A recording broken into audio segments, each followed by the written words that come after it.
Agradecidos a Dios porque nos permite estudiar su palabra, abrirla y tener esta oportunidad de meditar en ella. Estamos estudiando las fiestas del Señor en esta serie de En Cristo y estamos tratando de entender lo que verdaderamente dice la palabra con respecto a aquellos temas que en ocasiones damos por sentado que entendemos, pero que la Escritura nos demuestra que no. Si yo tuviera que hacer una recomendación, sería temeraria y diría: deshágase de toda su literatura de teología y regrese a la Biblia. Así de ese tamaño. Puede ser muy útil lo que alguien ha dicho en la antigüedad y en la anterioridad, pero la verdad es que la Biblia tiene garantía en sí misma. Así que no tendríamos que buscar otra forma de entenderlo más que directamente con el Espíritu Santo revelándose hacia nosotros. En esta ocasión vamos a ver la segunda parte de lo que vimos hace 8 días de la fiesta de las trompetas. El símbolo era la destrucción de Jerusalén, como estamos viendo, y también reconocemos que sin embargo este precioso libro no dice nada de lo que pasó, porque Apocalipsis, que es el último de los libros, simplemente anuncia lo que iba a suceder, pero no hay nada en este libro que nos hable acerca de lo que realmente pasó. Sin embargo, vamos a tratar de ver por algunos otros medios lo que realmente la palabra de Dios nos dice del cumplimiento de ese tiempo de la fiesta de las trompetas. Es muy posible que nos vayamos a una tercera parte y hasta una cuarta parte para ver cada una de las variantes que nos presenta esta fiesta de las trompetas. Parto de Apocalipsis capítulo 6. Apocalipsis capítulo 6, versículo 10, es una forma en donde la palabra de Dios nos muestra que está sucediendo la fiesta de las trompetas, esto que se anunciaba con anterioridad. Y dice: ellos clamaban al Señor y decían: oh Señor soberano, santo y verdadero, ¿cuánto tiempo hasta que juzgues a la gente de este mundo y tomes venganza de nuestra sangre por lo que nos han hecho? Los mártires estaban clamando por justicia, por vindicación. ¿Cuáles mártires? Los mártires entre el año 30 y el año 70 después de Cristo. Esos que fueron la primera generación de la iglesia, la llamada iglesia primitiva, que habían muerto en formas terribles, que habían padecido persecución, que habían sido bienaventurados, sin embargo, por haber soportado lo que su Señor soportó, y ellos, sin embargo, estaban ciertos de que necesitaban ser vindicados como justos, como los que estaban en la forma correcta. Ahora, aquí habíamos insistido hace 8 días, le voy a regresar un poco a la memoria, en que el término Yom Teruah, que se traduce fiesta de trompetas, también se podía traducir como fiesta de aclamación. Teruah tiene la intención de aclamar, es decir, lo que estamos leyendo en Apocalipsis tiene sentido porque es una exclamación de reclamo a Dios, y entonces aplica Yom Teruah. Así, de esta manera, la destrucción de Jerusalén, un poco después, estamos en Apocalipsis 6, un poco después, en el versículo 12, es la respuesta del Señor. ¿Cómo responde a la aclamación de los justos que piden vindicación, que piden ser resarcidos? Él le responde con la destrucción de Jerusalén. Miren lo que dice el versículo 12. Dice: mientras yo miraba, y sigue la narración, el Cordero rompió el 6º sello y hubo un gran terremoto. El sol se volvió tan oscuro como tela negra y la luna se volvió tan roja como la sangre. Y dice después el versículo 17: porque ha llegado el gran día de su ira, y quién podrá sobrevivir. Vea los detalles. Habla de un cielo oscuro, habla de un momento crítico y habla del día del Señor. Esa es la respuesta que se le da a los que habían dicho: ¿hasta cuándo, Señor, nos darás entonces esta vindicación que necesitamos? Déjeme entonces retomar algunos símbolos. Ya los habíamos explicado hace 8 días, pero los vamos a retomar en esta y en las siguientes sesiones. Los símbolos son las trompetas, es el día de las trompetas, las aclamaciones, el año nuevo, también dicho en hebreo Rosh Hashanah, la posición lunar. ¿Se acuerda que dijimos que nadie sabía cuándo iba a aparecer ese primer destello de la luna? Era el día más oscuro del año, porque no había nada que lo iluminara. Era el día de Jehová. Era también la llamada reunión de los justos o de los creyentes, junto con la resurrección y la voz de arcángel. Todo esto podríamos decir que son sinónimos de lo mismo. Es la fiesta de la aclamación, la fiesta de las trompetas. Pero habíamos dicho hace 8 días, casi al final, que uno de las analogías del Antiguo Testamento, después de que el pueblo de Israel ha salido desde la Pascua de Egipto hasta el momento de la entrada a la tierra prometida, que lo primero que hicieron importante fue la toma de Jericó. ¿Se acuerdan?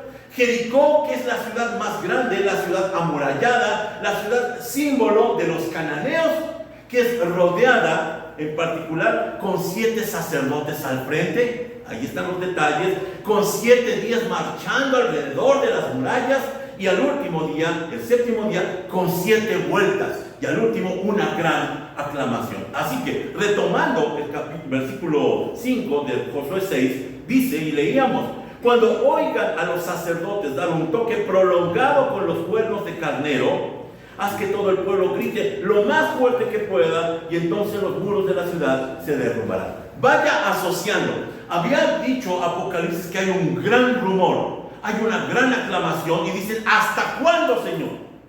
Y parece que eso es lo que conmueve los cimientos de Jerusalén.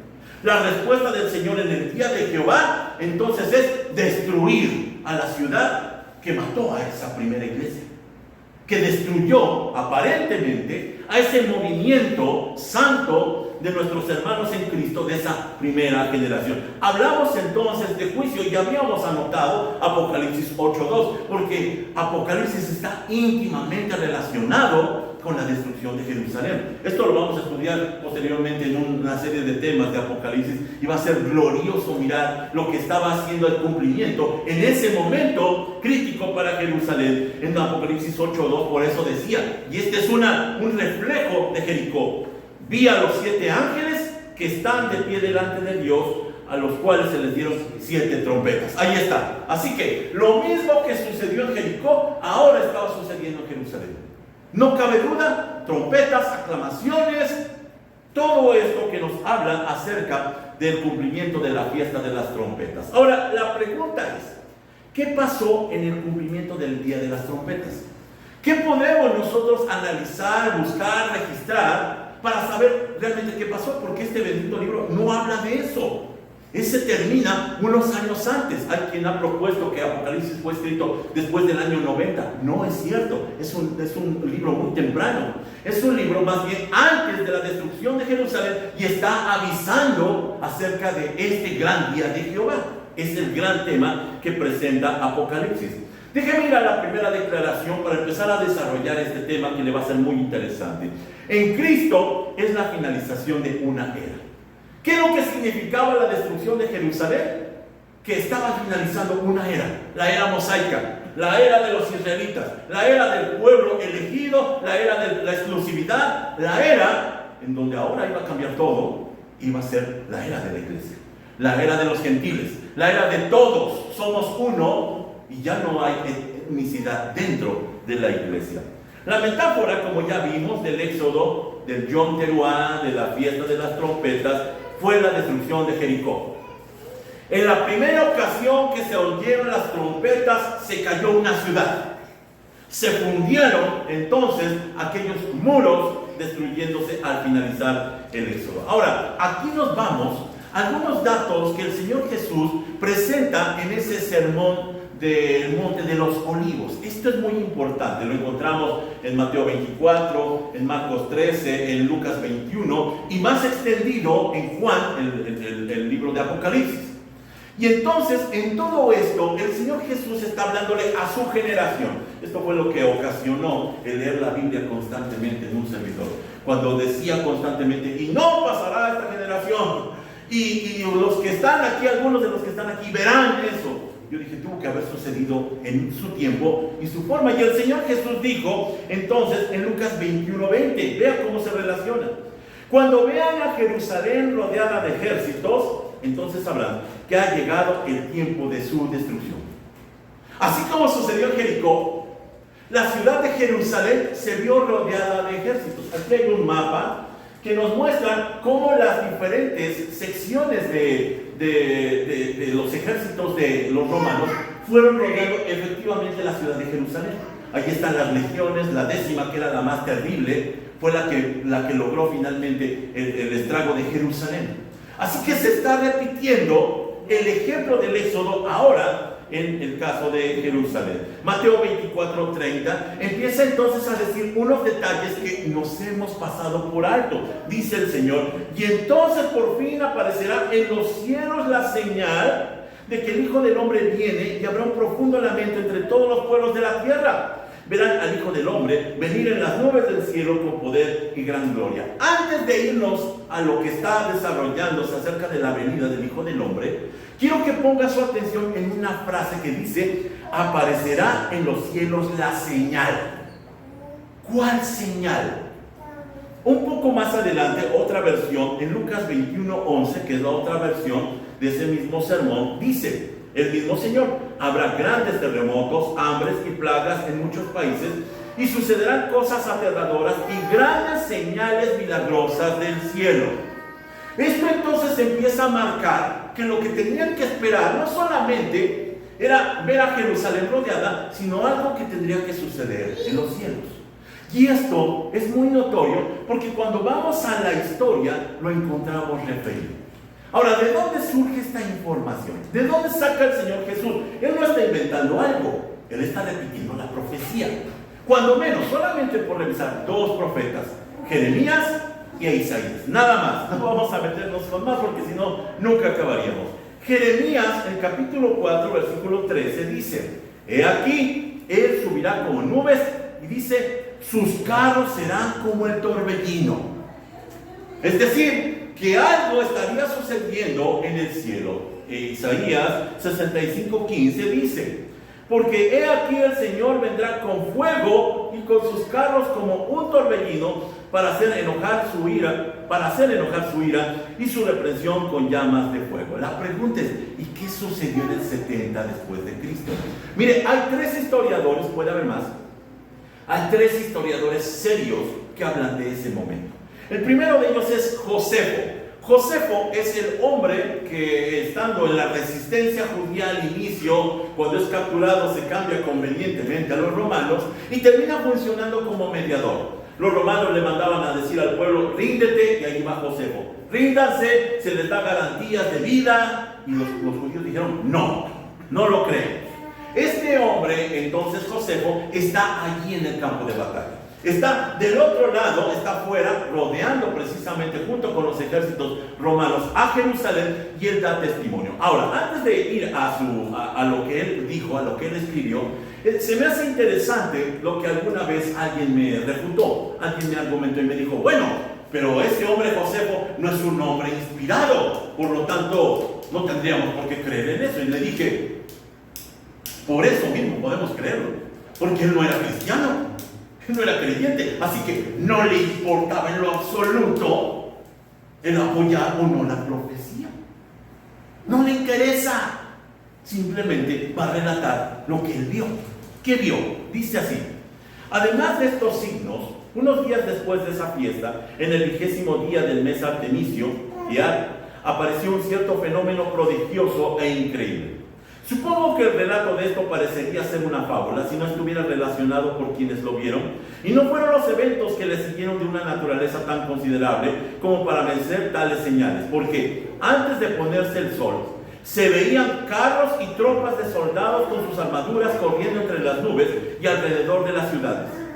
Además, en esa fiesta que llamamos Pentecostés, ya que los sacerdotes iban de noche al interior del patio del templo, como era su costumbre, para llevar a cabo sus ministraciones sagradas, dijeron que, en primer lugar, sintieron un temblor y escucharon un gran ruido, y después de eso oyeron un sonido como de una gran multitud diciendo: vámonos de aquí.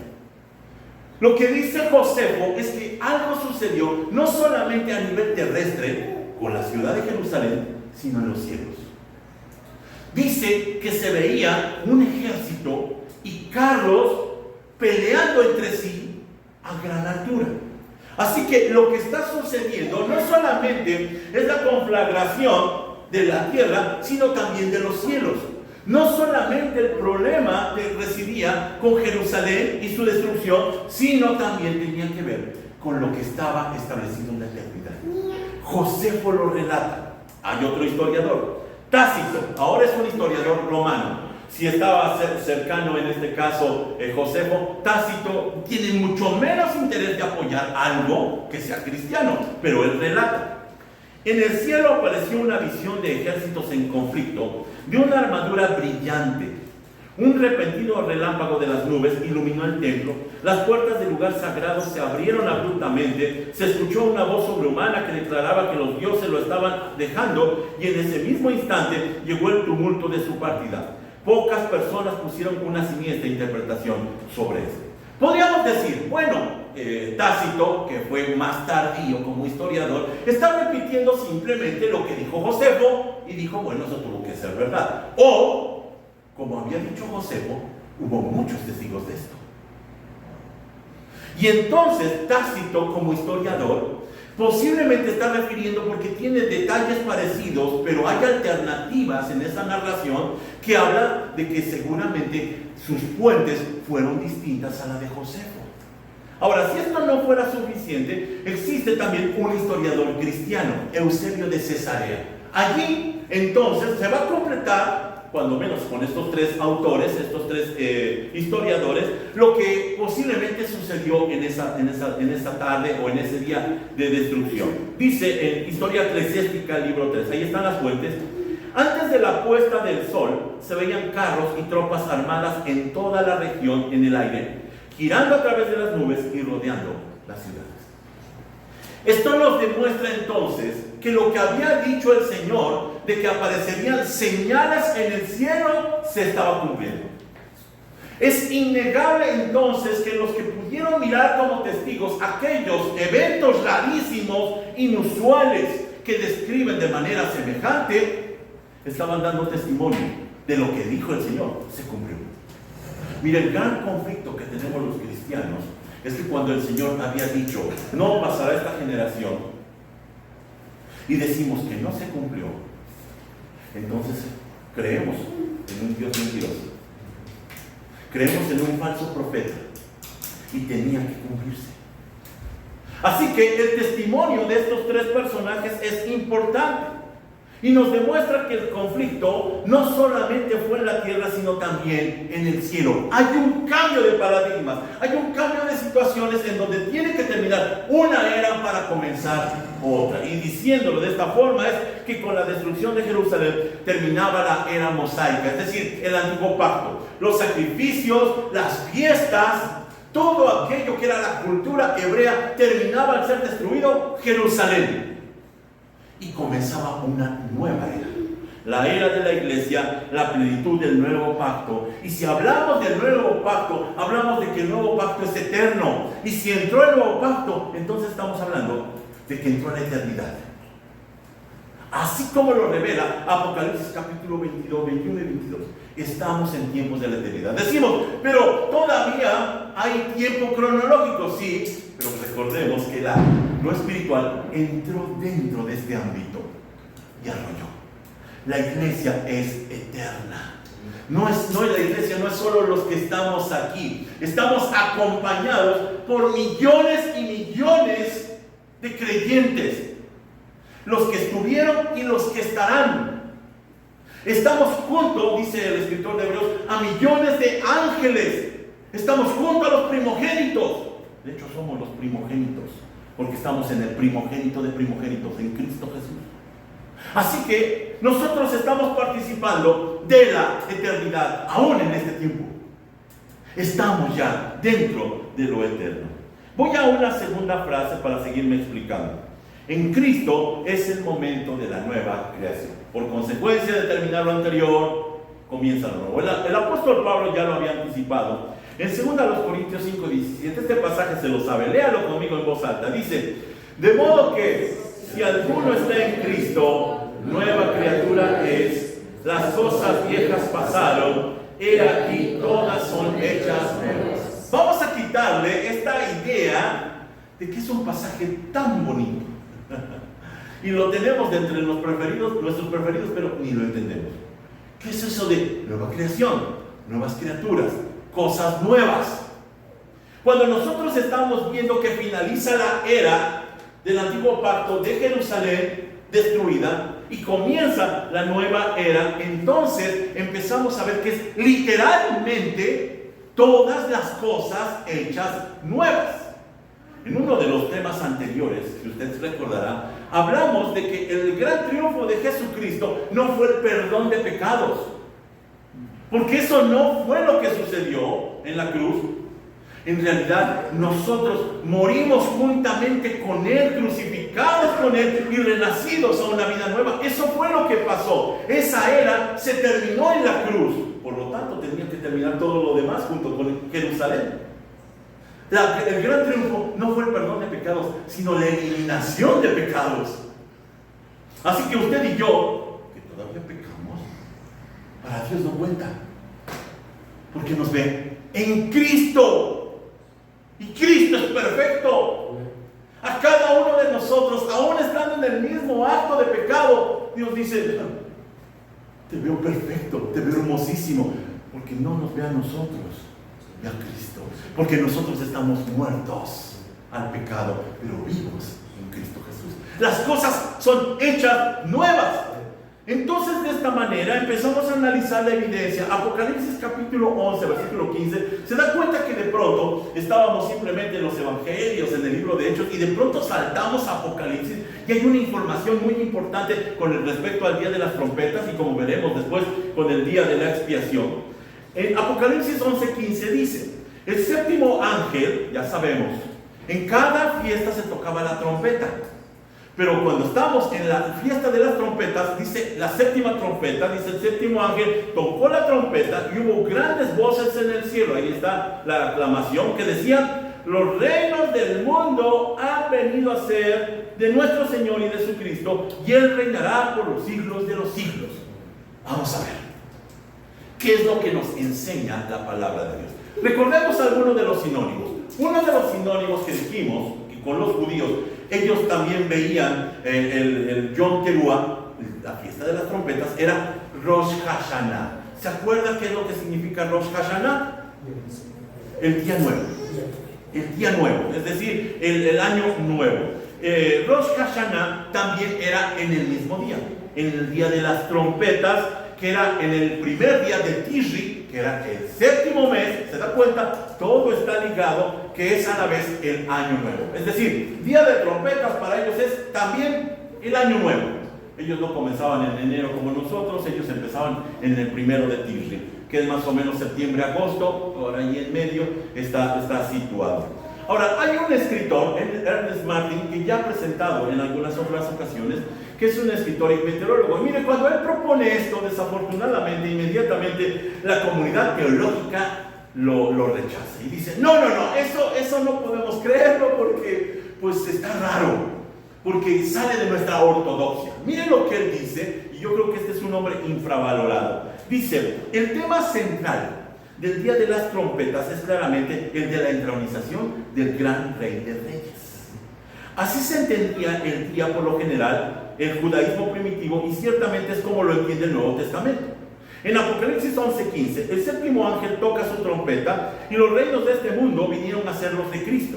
Esto sucede en el momento en que se ve una mujer en el cielo con 2 estrellas alrededor de su cabeza y el sol a medio cuerpo de ella, con la luna bajo sus pies. ¿Se acuerdan? Esa pequeña luna, ese es el símbolo de Yom Teruah. Es claramente la escena de luna nueva para el día de las trompetas. En su momento vamos a estudiar lo que dice Apocalipsis capítulo 12, que presenta a esta mujer que algunos dicen: bueno, es la Virgen María. No es la Virgen María. ¿Sabe lo que nosotros encontramos ahí? Es una fecha, porque está mirando hacia el cielo y está mirando los astros como están dispuestos. Así que esto lo veremos en su momento, pero lo que sí sabemos es que Apocalipsis 11:15 está señalando el día de las trompetas. Y en el día de las trompetas surge esa exclamación: ha venido a ser el reino de nuestro Señor. Con la destrucción de Jerusalén se menciona que Cristo es el Señor de señores, el Dios de dioses, es el dueño de todo. Esto es lo que dice Apocalipsis 11:15. Ahora, regresando a Rosh Hashanah. Esto que ya sabemos que significa cabeza del año, que es también el sinónimo de año nuevo, para los judíos no solamente era el inicio de un año, sino el inicio de proyectos y esperanzas. Es decir, que cuando ellos veían Rosh Hashanah, se animaban y decían, bueno, si en el pasado me fue mal, ahora en esta nueva era me irá bien.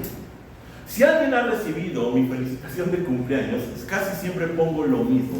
Pongo que el Señor cumpla su propósito en su vida y también pongo que este nuevo periodo sea bendecido. ¿Por qué estoy viendo esto? Porque surge precisamente de esto.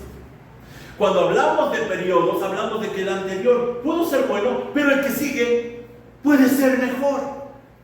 Y entonces los judíos, cuando pensaban en Rosh Hashanah, decían, es la oportunidad que esperábamos para que todas las cosas mejoren. La séptima trompeta, que era tocada en el primero de Tishri, hablaba de esta situación. Ellos la escuchaban y decían, viene algo bueno. Ahora, imaginemos lo que está sucediendo en ese momento de Rosh Hashanah en Jerusalén. Lo que está sucediendo debajo y en los cielos no es nada bueno. Se está destruyendo Jerusalén. Está habiendo una conmoción en los cielos, está habiendo un enfrentamiento, pero después de esa destrucción viene la vida. Y recordando lo que sucede en Génesis, por ejemplo, después del diluvio, después de la muerte, viene la vida. Después de la destrucción que alcanzamos a ver en Génesis 1:1, viene la recreación, viene este momento de creación. Entonces, coincidimos con los judíos que esto implica que todas las cosas son hechas nuevas. Nuevamente, este escritor, Ernest Martin, vuelve a decir lo siguiente para ejemplificar. Antes del periodo del Éxodo, en tiempos de Moisés, este era el día en que aparentemente se iniciaba el año bíblico.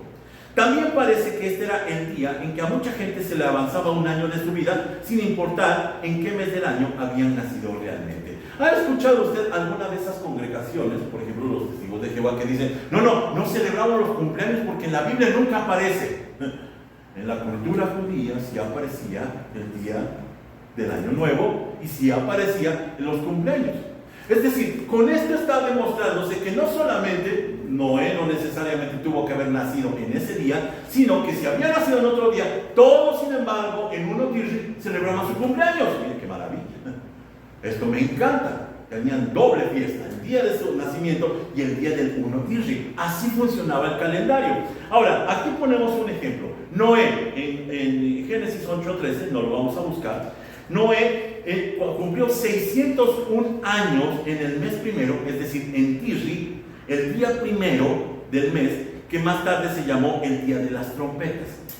Cuando él está destapando aquella tapa, la cubierta del arca, y miró la faz de que la tierra estaba seca, adivine qué fecha fue. Fue primero de Tishri. Así que ya vamos viendo. ¿Sí? Pasó la catástrofe. La tierra se inundó, el diluvio acabó con todo, pero en el primero de Tishri, como lo creían los judíos, abre la tapa del arca y ve a la vida nueva. Esto entonces es símbolo de que lo que estamos leyendo en Apocalipsis después de la destrucción de Jerusalén es que Dios abre la tapa del arca y nosotros miramos a la vida nueva. Entra la nueva etapa, entra la nueva era. Este año no era solamente el cumpleaños oficial de Noé, sino que se convirtió en un nuevo nacimiento de la tierra y recreación. Ahora, atención con esto. Cuando estamos hablando de recreación, podemos también hablar de resurrección. Este es el tema que tiene la Biblia en sus manos, en su mente. Los conceptos así funcionan. Esto lo vamos a ver dentro de 8 días. ¿Cómo funciona la resurrección según la Biblia? No según nuestros teólogos, según la Biblia. Déjeme solamente poner un ejemplo. Génesis 1:5. Génesis 1:5 está en medio de la creación. El Señor está creando un mundo que estaba en caos y estaba vacío. ¿Se acuerdan? Dice entonces, Dios llamó a la luz día y a la oscuridad noche. Y dice, y pasó la tarde y llegó la mañana y así se cumplió ¿qué? El primer día. Pregunta que tendríamos que hacer. Primer día, ¿qué día será? Nosotros decimos, pues quién sabe, ¿verdad? Según la evidencia puede ser 1 Tishri, el día de las trompetas. ¿Por qué? porque en el otoño todas las frutas estaban ya en los árboles, listas para que Adán y Eva las comieran. Mira en la evidencia, solamente dos pasajes. Génesis 1:29 dice: entonces Dios dijo, miren, les he dado todas las plantas con semilla que hay sobre la tierra y todos los árboles frutales para que les sirvan de alimento. Ya estaban las frutas. ¿Qué tenía que hacer solamente la gente? Tomarlas y comerlas. Yom Teruah. Era el día de la cosecha. Era el momento cuando estaban en otoño y todo estaba ya servido. También dice en Génesis 2:16. Pero el Señor Dios le advirtió: puedes comer libremente del fruto de cualquier árbol del huerto, excepto del árbol del conocimiento del bien y del mal. Si comes de su fruto, sin duda morirás. Está hablando de que los árboles estaban llenos de fruto. Y el único momento, según la Biblia, en esa tierra, cuando los árboles estaban llenos de fruto, era en el tiempo de las trompetas. Así que vean, desde Génesis hasta Apocalipsis, se va hilvanando con mucho cuidado, con una mente maestra, todos los datos que nos tienen que dar la respuesta de nuestras preguntas. ¿Qué día es? Hay algunos teólogos flojos que dicen: no, es que las cosas ocultas y secretas le pertenecen al Señor. Y entonces, ¿para qué nos dio este libro? Y entonces, ¿para qué está el Espíritu Santo? ¡Qué desaprovechados! Cuando nosotros miramos estos detalles, sin duda alguna, nos damos cuenta de que el primer día de la creación mencionado en Génesis 1:5 fue seguramente el primero de Tishri, el día del nuevo comienzo. No nos dice qué había pasado antes, que la tierra estaba desordenada y vacía. Allí estaba la tierra, pero estaba desordenada y vacía, como si hubiera habido una guerra, como si hubiera habido una destrucción tipo de Jerusalén.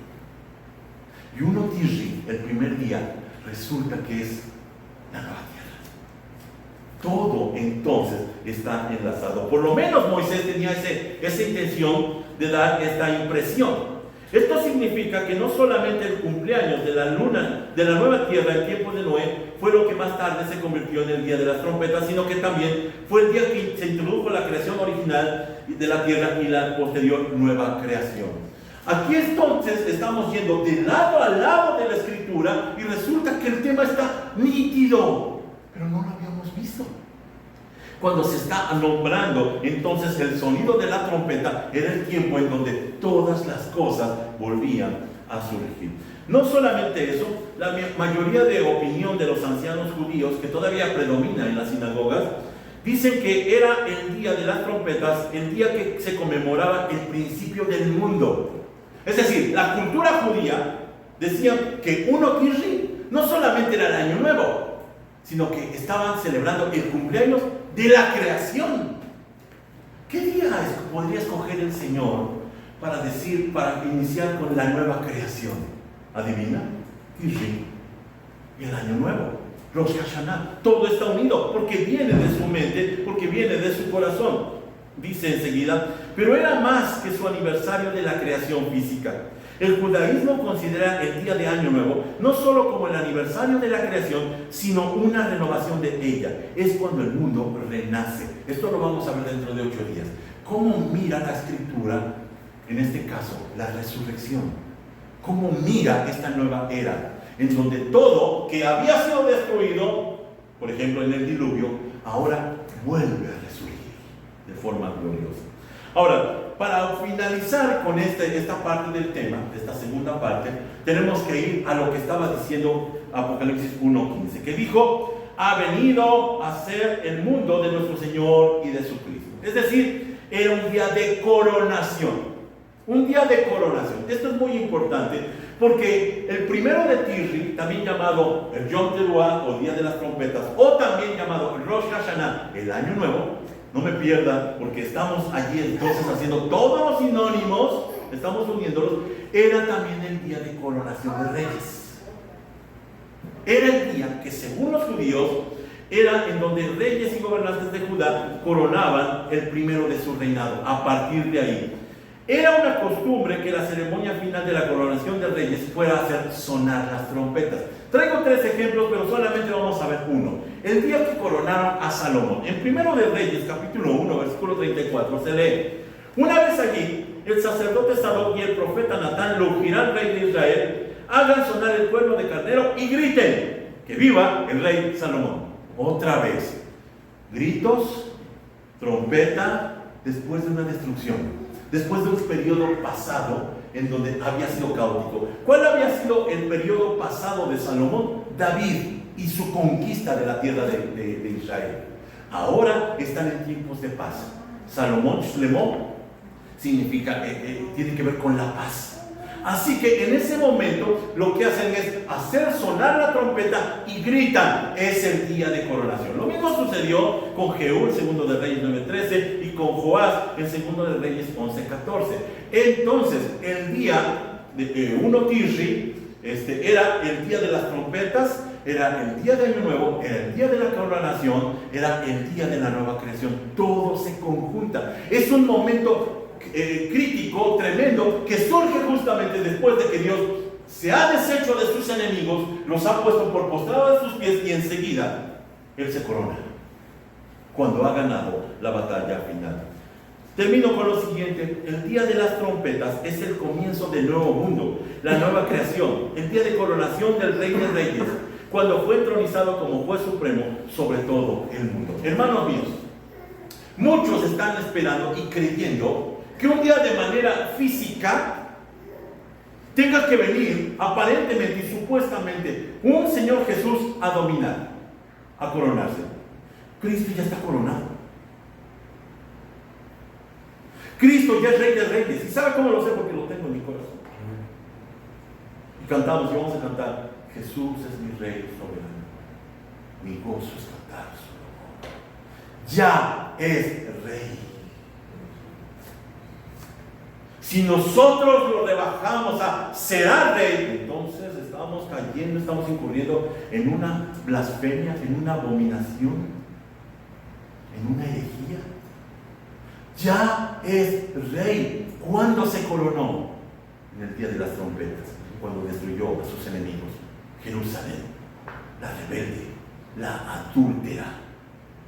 En ese momento es coronado como Rey de Reyes. Termino simplemente entonces diciendo: Yom Teruah significó el final del antiguo pacto.